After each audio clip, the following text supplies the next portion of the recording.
Hakadosh Boker Or Masechet Nedarim Daf Samach Zayin Amud Aleph 67a1. We're going to start on Perek Asiri, the 10th chapter on Samech Vav Amud Bet. It's the last line on the page. It says Na'ara Ameorasa.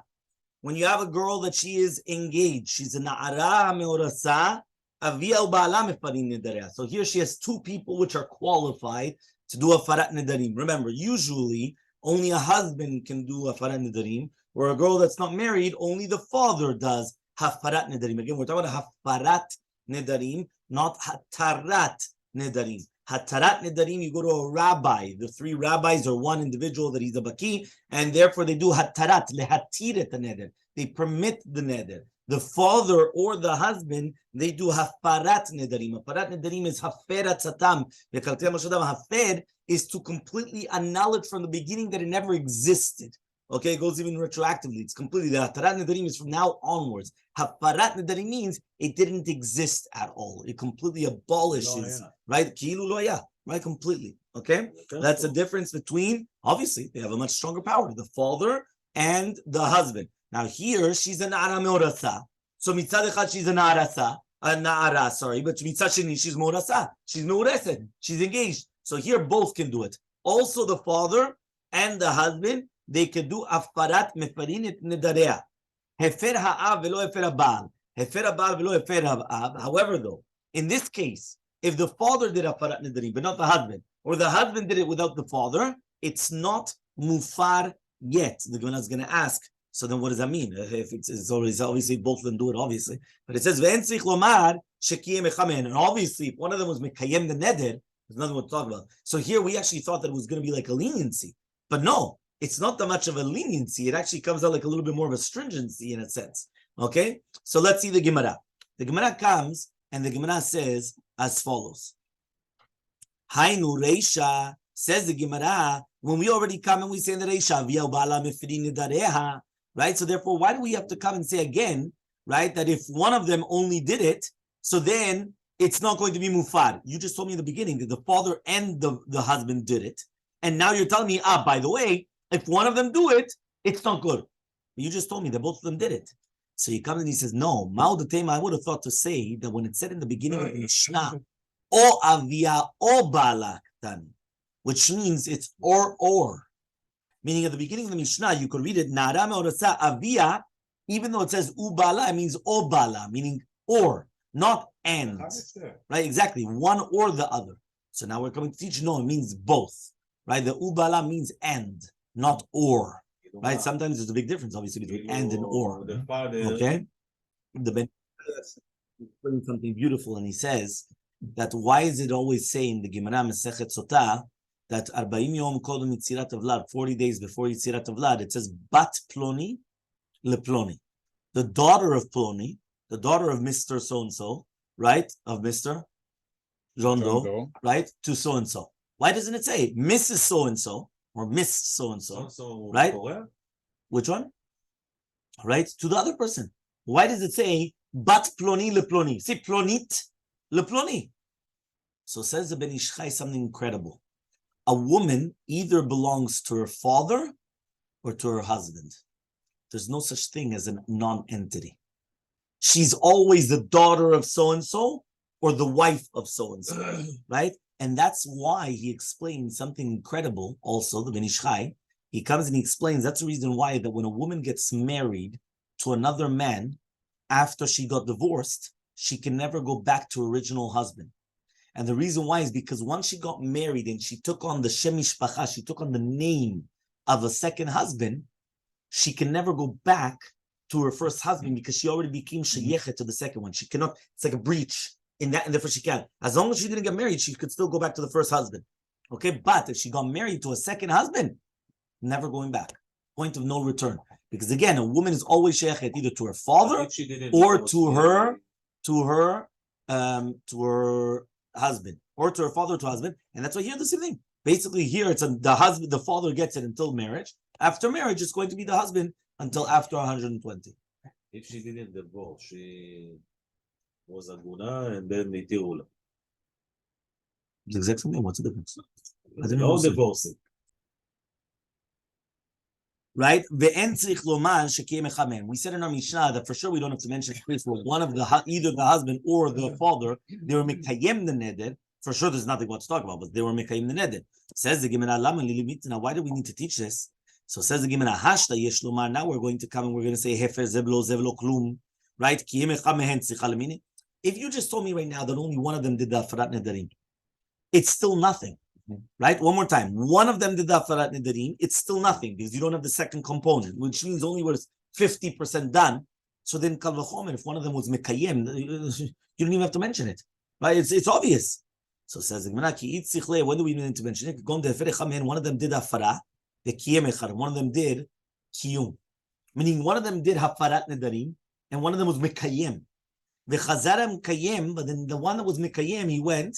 Then and he asked to do a tarat nedarim on his hakama.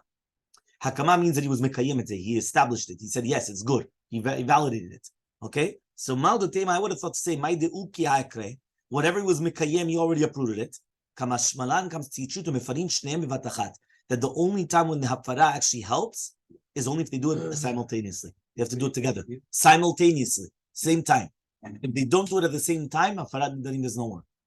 Because here he didn't do it at the same time. One of them did hafara, the other one did kiyum. Then he went and he asked on it. So therefore, no, it doesn't help. It has to be done at the same time. Says the Gemara, right? How do we know that by Na'aram and Rasa, both of them do the afarat nedarim? Also the wife, also the father, and also the husband. So Rabbi says, it's a pasuk. If right now she's going to become to a man and she has her nedarim onto her, and it says, from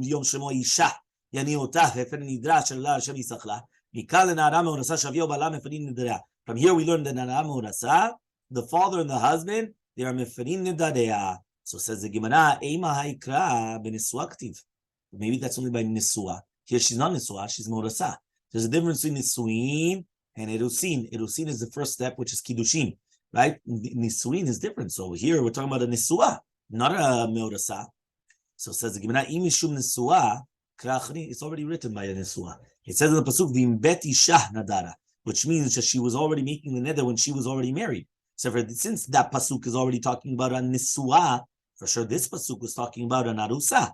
So from here we learned that it's going to be v'nayoti eliish undare alea. Then it says that basically it could be whichever one that it is. So therefore that's a proof that even by an aram urasa, it's going to be also the husband and the husband and the father. But Nisua, no. Nisua, for sure, it's only the husband. Right? So says the Gemara, Eima tarvayu b'nisua. Why don't I just say that both of them are talking about a nisua? The chitema tre. You're going to ask 1 second. If they're both talking about nisua, why do we need two different psukim? Right? The chitema tre krai b'nisua. Why do you need two different psukim by nisua?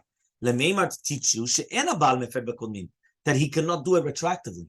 Meaning a husband could only do hafarat nedarim mikan olaba once he get married and onwards. He doesn't take the old baggage. And he cannot come and start doing a afarat nedarim with something that she did beforehand. Whatever she did, she did.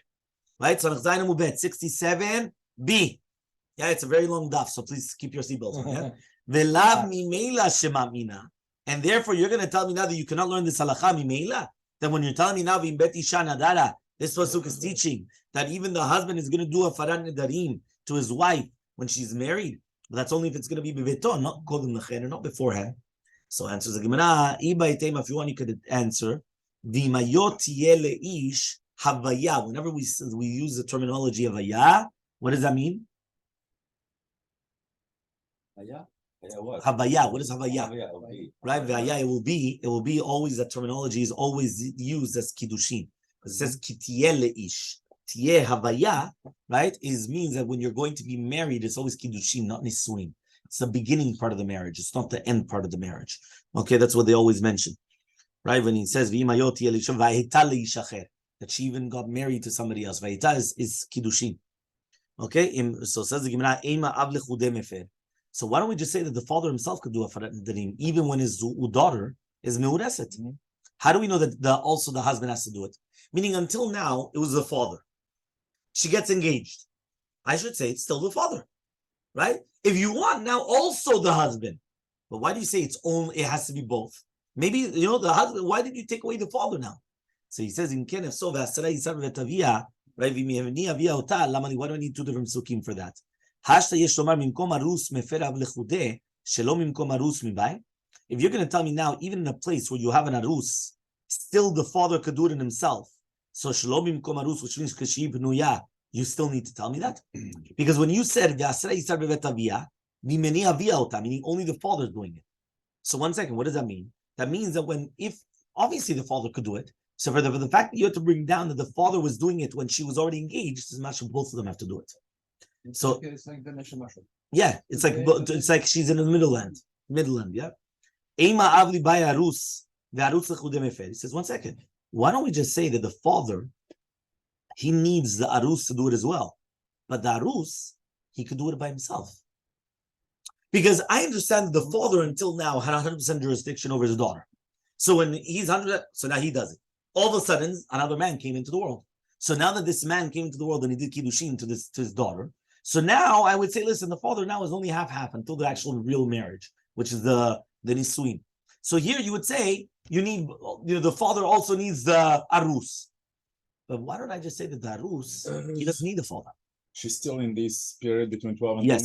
That's the reason why. Right? Why? Because I would say that she's at the end of the day, she's already on her steps out. So it says the Gemara. She's not out. Who's Mefarnei, sir? The father still. Father. So then why do I need then the av then, bichlal? So he says you need it because even though the father could do afarat nedarim, if he was mikayim the neder, it is a good kiyum. Maybe that's what I'm going to say. So says the Gemara, if so, bet isha nadara lemay katav. Why do you need the pasuk in bet isha nadara? You're coming and you're actually being, from the house of the isha, you're making the neder. So it says kal v'chomer. Umabim av, just like even if you're going to tell me in a place of an av of the father, right? Arus mefer lechudei shalom imkom av mibai. He says if you're going to tell me in such a case where the arus is going to do a farat nedarim by himself when there's no father, then obviously, because if it's not in the reshut of the father, obviously he can't do it anymore. So therefore, since the Torah comes and tells you that the father could do a farat nidrei ishto even after, right? Sorry, that the husband could do a farat nidrei ishto even after nisuin. So it's mashma that when she's an arusa, he himself cannot do it. He needs still the father. So it's like a partnership. So says the Gemara, fine. But maybe why don't we just say that the pasuk v'imbet isha nadara means that it had to be done in the house of the husband, and anything previously cannot be annulled. Maybe that's what it's saying. Not that you still need the father, but you cannot do anything which is previously. So so from here we're going to say itself, right, that arus mefer bakudmin, that arus can do hafarat nedarim on something which was previously. So but it's only because you see from here that it's because of the shutafut of the father, which means since they have now a partnership in this girl until she's 100%, that means you see from here that even after engagement, it's still shayach to both. It's never that she doesn't belong to anybody. She belongs to both. She's either to the father or to the husband, right? And in between, it's both. But it's not that it's nobody. You understand? No. She's both. Okay? So he comes and he says, right? And then the very Shema is going to teach us something else. They come, they want to bring another pasuk, right? To actually bring you a proof that when you're going to come, and how do we know that it's both of them doing that farat nedarim? He's going to bring a different pasuk from the pasuk of Binurea Betavia, right? When it says ben ish lishto ben av levito, when it's both of them together. Why are they putting them all together? To teach you both of them are going to come and they're going to do the hafarat nedarim.